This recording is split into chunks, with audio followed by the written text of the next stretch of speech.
Buenas, nosotros somos el grupo conformado por Daniel Rodríguez, Luis de Olio y Alejandro Guillén.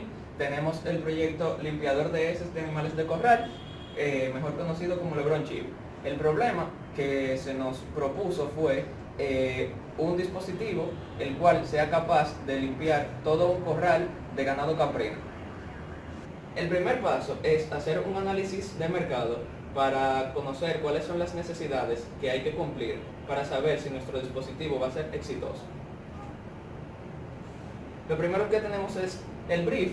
Aquí nos dimos cuenta de cuáles eran las cosas que teníamos que hacer para nuestro dispositivo. Por ejemplo, descripción del dispositivo, propuesta de valor, metas clave del negocio y por el estilo. En este caso, lo que nosotros dijimos fue que necesitamos un dispositivo que sea capaz de sacar todas las heces desde el corral hacia un depósito, que evite chocar con personas, animales y que no haga daño al entorno. En la selección de usuarios lo que hicimos fue hablar con personas que fueran expertos en el tema y con personas que también fueran personas corrientes para ver el contraste entre las opiniones de las necesidades. Entre los expertos tuvimos veterinarios de fincas, técnicos en agronomía, supervisores y dueños de finca y cuidadores de animales de corral, y entre las personas normales o generales tuvimos gerentes de project management y personas con mascotas en casa. Luego de hablar con esas personas y entrevistarlos, procedimos a sacar las necesidades, identificar las necesidades de cada una de esas personas.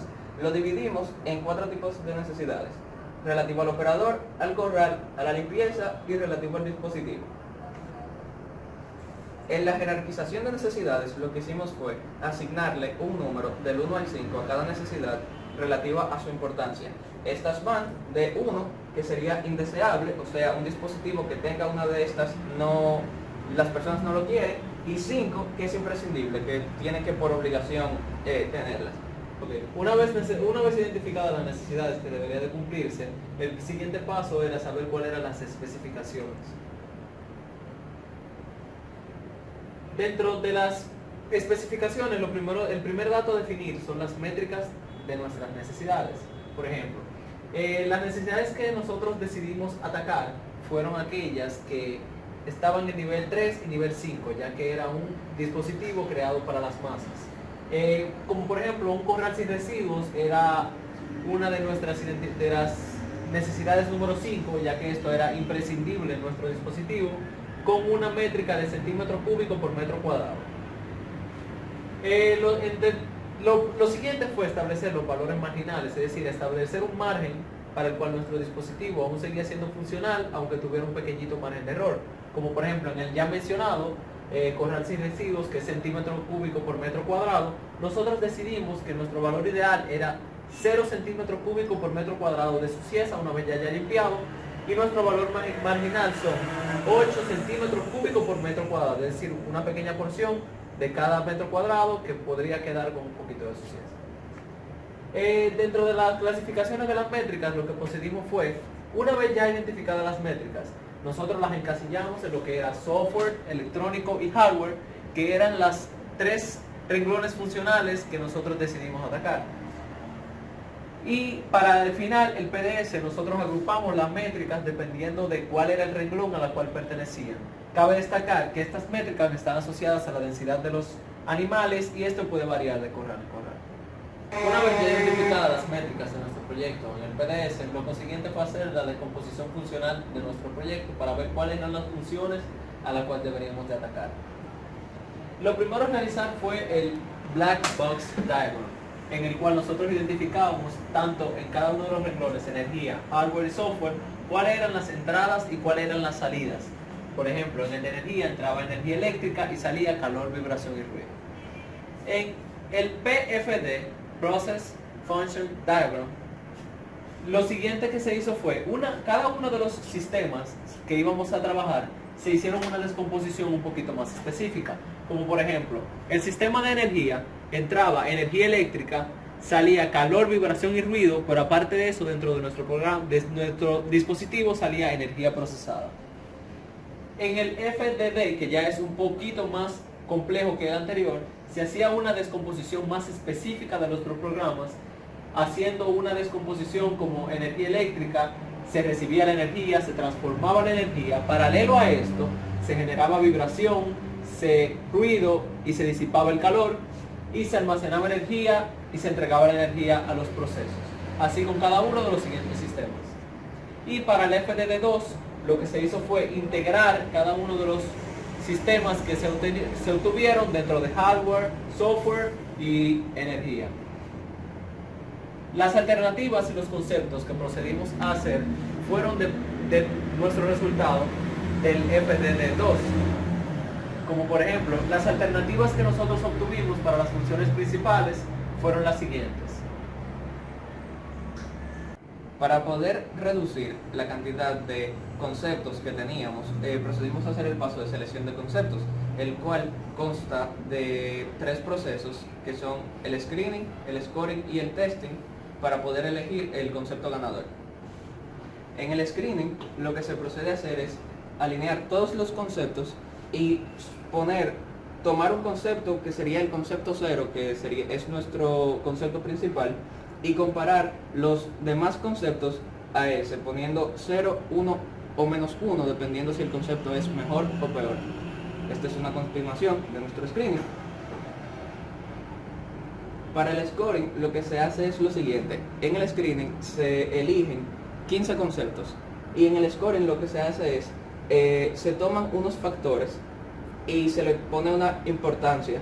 Entonces en este caso se hace una ponderación y se le asigna del 0 al 10 un valor a los conceptos en relación a cada uno de los factores. Esto se hace una ponderación y el que tiene el mejor resultado de abajo sería el mejor. En este caso se sacan 3 conceptos para luego ser evaluados en el testing. Luego de hacer el scoring procedimos a hacer lo que es el testing. Aquí lo que vamos a hacer es pruebas mucho más profundas y detalladas a los 3 conceptos que resultaron ganadores. Entre estos análisis hicimos un análisis de costo, un DFM, un DFA, que son Design for Assembly, Design for Manufacturing. Hicimos un análisis de modo y efecto de falla, un análisis de mantenibilidad, de efecto medioambiental y un análisis de modelos. En este análisis de modelo, que fue el primero que se hizo, se hace para verificar que los conceptos que resultaron ganadores sean apropiados y realmente den solución, realmente funcionen como deben de hacerlo para solucionar el problema. Aquí tenemos una matriz con los 3 conceptos que realizamos ganadores con cada una de las funciones principales, y entonces ya procedemos a ver los análisis que hicimos, donde en el análisis de costo y en el análisis de manufactura, por ejemplo, resultó ganador el concepto número 36, pero de ahí en adelante ya el concepto número 23 fue el que iba ganando en todos los análisis que hicimos. Aquí en los modelos pusimos la imagen después, aunque se hizo antes, para verificar el funcionamiento de cada uno. Aquí tenemos el modelo del motor DC de 5 voltios, aquí tenemos el modelo del motor trifásico y aquí tenemos el modelo de los motores de 24 voltios. Cada uno con su consumo y con el torque que proporcionan, de modo que tenemos una representación de qué hace cada uno y cómo lo hace. Por ejemplo, el concepto número 36, que es el del motor pequeño, no tiene suficiente torque, aunque tiene un consumo muy bueno. El modelo del motor trifásico tiene un consumo muy elevado, aunque tiene suficiente torque. Y resultando el modelo DC del motor de 24 voltios, este tiene un consumo aceptable y tiene un torque que es suficiente para realizar la tarea que se tiene que llevar a cabo. Por lo tanto, por equilibrio, este resultó el ganador de esta prueba.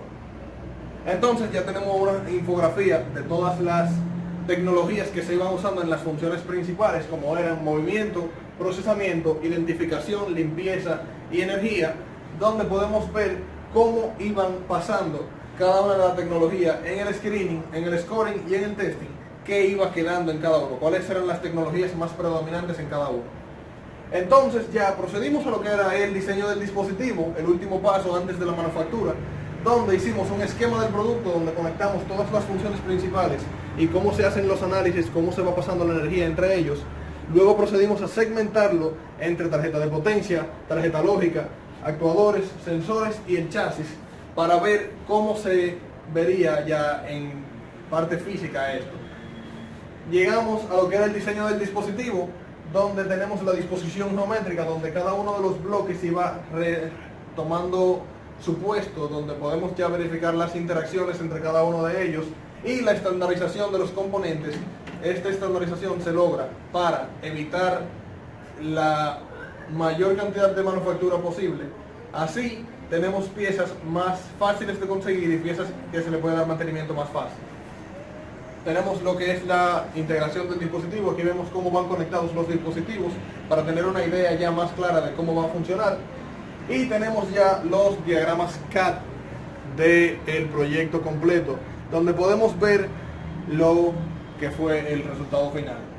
Aquí a esto se le suma un manual que se hizo, que tiene una guía de uso, tiene una guía de seguridad para el usuario, una guía de ensamble, una guía de manufactura, una guía de troubleshooting y entre otras guías que pueden ser útiles, más números de contacto para contactar con los manufactureros o con nosotros los diseñadores para poder resolver cualquier duda que el usuario final tenga. Gracias.